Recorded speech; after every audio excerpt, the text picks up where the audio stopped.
Assalamualaikum warahmatullahi wabarakatuh. Alhamdulillahirabbil alamin wassalatu wassalamu ala asrafil anbiya wal mursalin sayyidina wa maulana Muhammadin wa ala alihi wa sahbihi ajma'in, amma ba'du. Teman-teman yang dimuliakan oleh Allah Subhanahu wa taala, salah satu dari sekian banyak tradisi di pesantren-pesantren salaf, pesantren salaf yang ada di Indonesia, khususnya di tanah Jawa, ini mendidik santri-santrinya untuk memperbanyak riyadhah. Ini cara kiai, cara para ulama mendidik santri-santrinya, mendidik murid-muridnya untuk riyadhah. Untuk apa riyadhah? Tujuannya adalah untuk mendekatkan diri pada Allah Subhanahu wa taala dan menghindari sesuatu, mengurangi sesuatu yang bisa mencegah seorang itu untuk mendekat pada Allah Subhanahu wa taala. Jadi intinya, satu, mendekatkan, bisa untuk lebih mudah mendekatkan diri pada Allah. Yang kedua, meminimalisir, mengurangi sesuatu yang bisa mencegah, yang bisa menghalangi seorang itu bisa dekat dengan Allah Subhanahu wa taala. Ini tujuan utamanya. Kemudian berbagai metode yang biasa diajarkan oleh para kiai, para ulama untuk mendidik santri-santrinya dengan riyadhah. Tapi dari sekian banyak praktek yang kita dapati di beberapa pesantren salaf, ini yang dari sekian banyak metode riyadhah, ini muaranya paling tidak ada 3 atau 4. Yang pertama, ini muaranya seorang itu riyadhah itu mengurangi tidur. Kenapa kita itu dituntut untuk mengurangi tidur? Karena tidur adalah sesuatu di mana seorang itu tidak ingat apapun. Nah, ketika seorang itu tidur, ini boro-boro ingat pada Allah Subhanahu wa taala, ingat pada makhluknya saja tidak, ingat pada apapun tidak, karena hilang keingatan, hilang akal seorang ketika seorang itu tidur. Nah, maka salah satu yang diajarkan oleh para kiai, para ulama, khususnya di tanah Jawa, ulama-ulama salaf, artinya ulama yang basicnya pesantren salaf, ini mendidik santri-santrinya untuk mengurangi tidur. Dengan cara apa? Mungkin mendidik santri-santrinya dengan menyibukkan dengan kegiatan kegiatan pesantrenan atau kegiatan apapun yang secara otomatis jam tidur itu berkurang. Nah, atau kadang-kadang para kiai itu menugaskan atau memberi arahan pada salah satu santri, walaupun tidak secara umum, ini kamu loh nak, kurangi tidur maksimal sekian jam, misalnya maksimal 4 jam dalam sehari semalam atau 3 jam dalam sehari semalam. Nah, kenapa?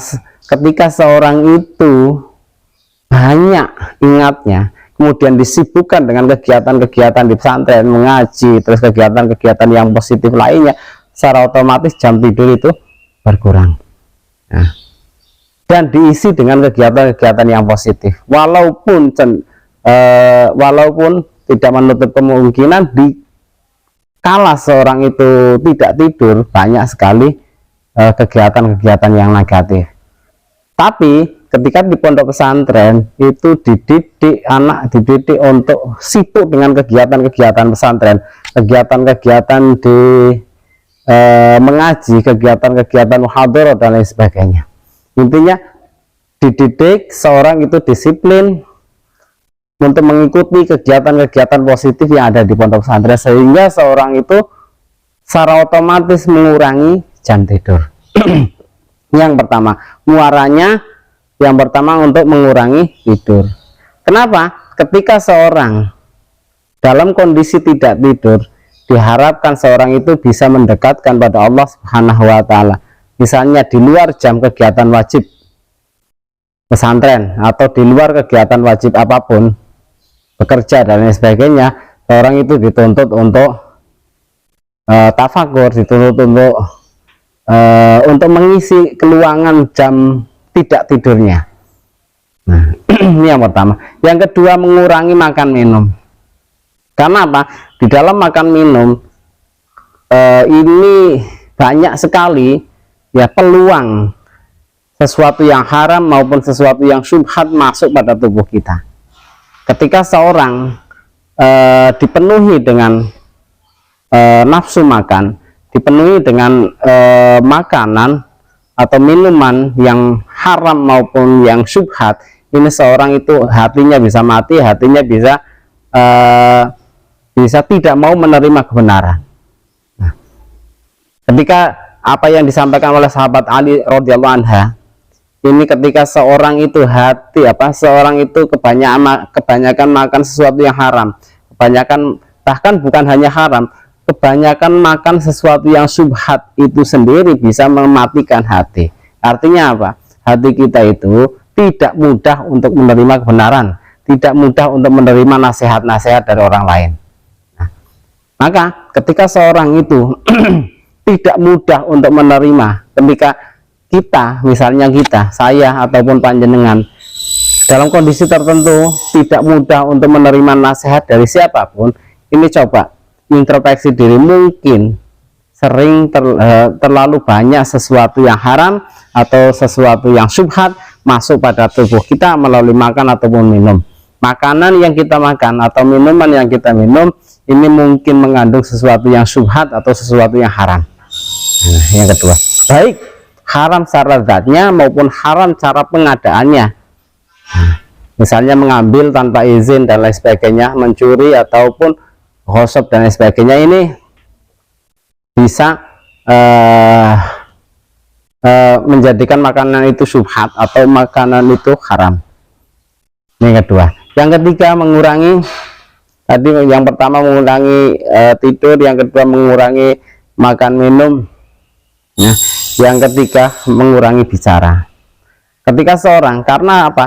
Ketika seorang banyak bicara, banyak ngomong, ini peluang untuk maksiatnya itu lebih banyak. Kadang tidak terasa dari omongan kita, dari sesuatu yang keluar dari mulut kita itu menyakiti orang lain. Kadang tidak sengaja apapun yang keluar dari mulut kita itu terjadi ghibah dan lain sebagainya, dimana ghibah ini bisa mengurangi amal kita, bisa membakar amal kita, amal baik kita yang seharusnya diharapkan amal itu sampai pada Allah, kemudian amal itu terbakar dengan aktivitas ghibah, aktivitas menyakiti orang lain melalui mulut kita. Nah, dengan harapannya ketika kita mengurangi bicara, ini paling tidak mengurangi sesuatu maksiat yang keluar dari mulut kita. Nah, maka ada istilah puasa bisu, dituntut seseorang itu dituntut untuk tidak bicara, santri dituntut untuk tidak bicara pada yang lain kecuali sesuatu yang penting. Maka banyak ulama salaf itu tidak mau bicara kecuali pembicaraan itu sesuatu yang penting, sesuatu yang positif, menyampaikan ilmu atau musyawarah dan lain sebagainya. Selain itu kadang-kadang ini tidak mau membicarakan apapun, mengurangi bicara. Yang selanjutnya mengurangi perkumpulan. Kenapa? Ketika kita itu banyak berkumpul dengan seorang, ini banyak peluang kita itu tidak terasa itu melakukan sesuatu yang dilarang oleh Allah Subhanahu wa taala maupun Rasulullah. Ya. Semakin kita sering komunikasi dengan seorang, semakin di situ peluang seseorang itu melakukan sesuatu yang dilarang oleh Allah. Misalnya, semakin kita berkumpul maka semakin ada peluang kita ghibah, ngerasani terhadap sesama. Semakin kita sering komunikasi dengan seorang, semakin banyak peluang seorang itu merasa tersakiti atau menyakiti ke orang lain, dan seterusnya dan seterusnya. Ini sedikit penjelasan yang saya sampaikan, mudah-mudahan dari sedikit ini bisa bermanfaat buat kita semua. Wallahul muwaffiq ila aqwamit thoriq. Wassalamualaikum warahmatullahi wabarakatuh.